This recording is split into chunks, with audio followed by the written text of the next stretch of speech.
मैं असल में बात करना चाहूँगी क्लाइमेट चेंज के हवाले से, ज़रूर।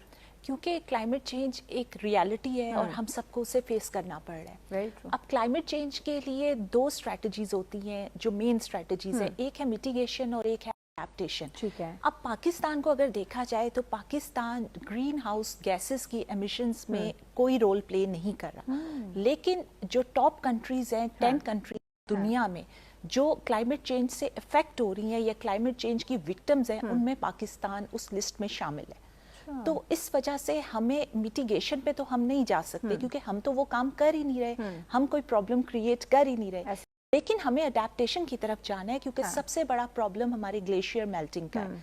और जब ग्लेशियर मेल्ट होंगे तो ऑब्वियसली पानी आएगा, जैसे कि सर ने अभी बात कि हमारे पास डैम्स नहीं है, हम पानी स्टोर नहीं कर सकते, ऑब्वियसली लॉन्ग टर्म प्लानिंग ना होने के बराबर है। ऐसे है। मैंने डिजास्टर मैनेजमेंट के डिपार्टमेंट में भी सर्व किया है और मैंने ये देखा है कि पॉलिसी फॉर्मुलेशन में मेरे ख्याल से पाकिस्तान से बढ़कर कोई नहीं। हम पेपर्स पे बहुत अच्छे हैं, डॉक्यूमेंट्स प्रेपरेशन में हम हमारा कोई मुकाबला नहीं, लेकिन जब बात आती है ना इम्प्लीमेंटेशन फेज पे, तो फिर हमारे सामने इतने चैलेंजेस हैं और वो चैलेंजेस नहीं, तो हम कहते हैं ना कि हमारे पास फंड्स नहीं है। अब फंड्स भी आते हैं, ये बात मुझे समझ नहीं आती कि जब हमें फंड्स भी मिल रहे हैं, इवन क्लाइमेट चेंज के नाम पे हम लोगों ने कहा हुआ है कि सस्टेनेबल डेवलपमेंट गोल्स अचीव करने में Pakistan top of the list है, क्योंकि हमारी जितनी भी पॉलिसीज हैं हम उनमें इनको शामिल कर रहे हैं जो यूनाइटेड नेशंस के SDGs हैं, लेकिन उसकी हमें प्रैक्टिकल इम्प्लीमेंटेशन नजर नहीं आती।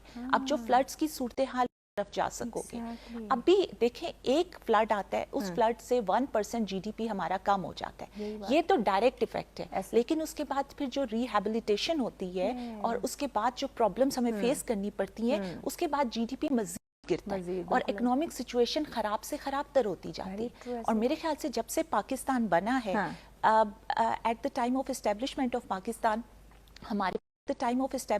पाकिस्तान, हमारे पास 33% फॉरेस्ट थे और अभी पाकिस्तान के एरिया में 3 से 4% फॉरेस्ट रह गए। यानी जो डिफॉरेस्टेशन है, आपको पता है फ्लड्स आते हैं तो दरख्त कितना काम करते हैं, जंगलात कितना काम करते हैं इनको रोकने के लिए, बिल्कुल। तो अब हमारे पास अगर जंगलात ही नहीं है तो हम फ्लड्स जैसी प्रॉब्लम्स को फेस किस तरह से करेंगे? तो इस तरफ नहीं आ रहे हम, हमारे पास